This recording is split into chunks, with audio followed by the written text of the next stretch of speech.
Hello viewers, medicine হেলথবিডি চ্যানেলের পক্ষ থেকে আপনাদের সবাইকে স্বাগতম জানাচ্ছি আরও একটি নতুন ভিডিওতে। ভিউয়ার্স, আজকে আমরা যেই ওষুধটি নিয়ে আপনাদের সামনে আলোচনা করব সেটির নাম হচ্ছে ইকোস্প্রিন ট্যাবলেট। মেডিসিনটি নিয়ে বিস্তারিত আলোচনা করব, এর ব্যবহার, পার্শ্ব প্রতিক্রিয়া, সতর্কতা, এছাড়া এই ওষুধটি কারা সেবন করতে পারবেন, কারা সেবন করতে পারবেন না, এই ওষুধটির কোনো পার্শ্ব প্রতিক্রিয়া আছে কিনা এবং এটির বাজার মূল্য সহ বিস্তারিত আলোচনা করা হবে আজকের এই ভিডিওটিতে। তবে তার আগে একটি কথা, আপনারা যারা আমার চ্যানেল নতুন, যারা এখনও আমার চ্যানেলটিকে সাবস্ক্রাইব করেননি, দয়া করে আমার চ্যানেলটিকে এখনই সাবস্ক্রাইব করে আমাদের সাথেই থাকুন। তো ভিউয়ার্স, প্রথমেই মেডিসিনটি সম্পর্কে কিছুটা পরিচিত হয়ে নেওয়া যাক। মেডিসিনটির নাম হচ্ছে ইকোস্প্রিন। এই ওষুধটির জেনেরিক নেম হচ্ছে অ্যাসপ্রিন এবং এই ওষুধটি 75 মিলিগ্রাম এবং 81 মিলিগ্রাম আকারে বাজারে পাওয়া যায় এবং ওষুধটি বাজারজাত করেছে একমি ল্যাবরেটরিজ লিমিটেড। ভিউয়ার্স, এই ইকোস্প্রিন ট্যাবলেটটি মূলত যে সকল ক্ষেত্রে চিকিৎসকরা নির্দেশনা দিয়ে থাকেন সেটি নিয়ে আমরা এখন আলোচনা করব। ভিউয়ার্স, ইকোস্প্রিন এটি সাধারণত যাদের ধমনী প্রতিবন্ধকতার সমস্যা রয়েছে, বিশেষ করে যে সকল রোগীদের হার্ট অ্যাটাক হওয়ার ঝুঁকি রয়েছে বা স্ট্রোক হওয়ার ঝুঁকি রয়েছে, সে সকল রোগীদের জন্য এই ওষুধটি চিকিৎসকরা দিয়ে থাকেন।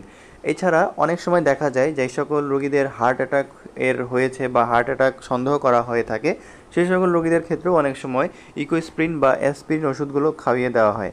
মূলত এই ইকোস্প্রিন এই ওষুধটি আমাদের রক্ত জমাট বাঁধতে দেয় না বা রক্ত জমাট বেঁধে গেলে সেটিকে পাতলা করার জন্য এই ওষুধটি কাজ করে থাকে। এছাড়াও এই ওষুধটি আরও বেশ কিছু কাজে এটি ব্যবহার করা হয়ে থাকে।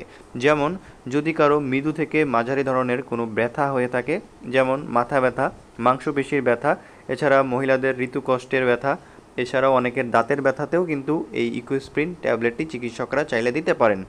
এছাড়া ব্যথা এবং অন্যান্য প্রদাহজনিত যদি কোনো ব্যথা হয়ে থাকে, যেমন অনেক সময় আমাদের গেটে বাত যেটিকে বলা হয়ে থাকে, সেই গেটে বাত যদি গেটে ব্যথা থাকে সেটির ক্ষেত্রেও কিন্তু চিকিৎসকরা এই ইকোস্প্রিন ট্যাবলেটটি দিতে পারেন। এছাড়া জ্বর উপশমক হিসেবেও কিন্তু এই ইকোস্প্রিন এই ট্যাবলেটটি চিকিৎসকরা দিয়ে থাকেন। অনেক সময় ঠান্ডা জ্বর ও ইনফ্লুয়েঞ্জার মতো যদি কোনো জ্বর থাকে, সে সকল জ্বরের ক্ষেত্রেও কিন্তু এটি দেওয়া হয়ে থাকে। ভিউয়ার্স, এখন আমরা আলোচনা করব এই ওষুধটির মাত্রা ও সেবনবিধি নিয়ে। ভিউয়ার্স, এই ওষুধটির মাত্রা ও সেবনবিধি নির্ভর করবে আপনি এটি কী জন্য, কী সমস্যার জন্য এটি ব্যবহার করছেন।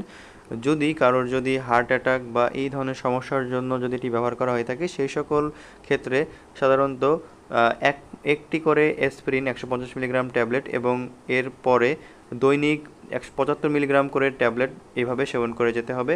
এছাড়া যদি যে সকল রোগী স্ট্রোক করেছেন বা স্ট্রোক প্রতিরোধের জন্য, সে সকল ক্ষেত্রে দৈনিক 150 মিলিগ্রাম থেকে 300 মিলিগ্রাম এবং পরবর্তীতে 75 মিলিগ্রাম পর্যন্ত ট্যাবলেট সেবন করা যেতে পারে। এছাড়া অন্যান্য সমস্যার ক্ষেত্রে চিকিৎসকের পরামর্শ অনুযায়ী এটি মাত্রা ও সেবনবিধি আপনাকে সেই অনুযায়ী সেবন করতে হবে। ভিউয়ার্স, এই ওষুধটির যে সকল পার্শ্ব প্রতিক্রিয়া রয়েছে সে সকল পার্শ্ব প্রতিক্রিয়া নিয়ে আমরা এখন আলোচনা করব। এই ওষুধটির পার্শ্ব প্রতিক্রিয়াগুলোর মধ্যে রয়েছে, এটি খেলে অনেক সময় বমি বমি ভাব হতে পারে। এছাড়া পেটের অস্বস্তি এবং অনেক সময় বদহজমের সমস্যা এটি খেলে দেখা দিতে পারে। ভিউয়ার্স, এই ওষুধটি গর্ভাবস্থা এবং স্তন্যদানকালে ব্যবহার করা যাবে কিনা সেটি নিয়ে এখন আলোচনা করব। ভিউয়ার্স, এই ওষুধটি গর্ভাবস্থায় ব্যবহার করা যাবে না এবং স্তন্যদানকারী মায়েদের ক্ষেত্রেও এই ওষুধটি ব্যবহার করা যাবে না। ভিউয়ার্স, সবশেষে আমরা এই ওষুধটির বাজার মূল্য জানিয়ে দিব। ইকোস্প্রিন 75 মিলিগ্রামের প্রতি ইউনিট বাজার মূল্য হচ্ছে 80 পয়সা এবং এক পাতার বাজার মূল্য হচ্ছে 8 টাকা। তো ভিউয়ার্স, এই ছিল এই ওষুধটি সম্পর্কে বিস্তারিত। আশা করি ভিডিওটি আপনাদের কাছে ভালো লেগেছে। যদি ভিডিওটি ভালো লেগে থাকে তাহলে ভিডিওতে একটি লাইক করবেন এবং আমাদের চ্যানেলটিকে সাবস্ক্রাইব করে আমাদের সাথেই থাকবেন। ধন্যবাদ সকলকে।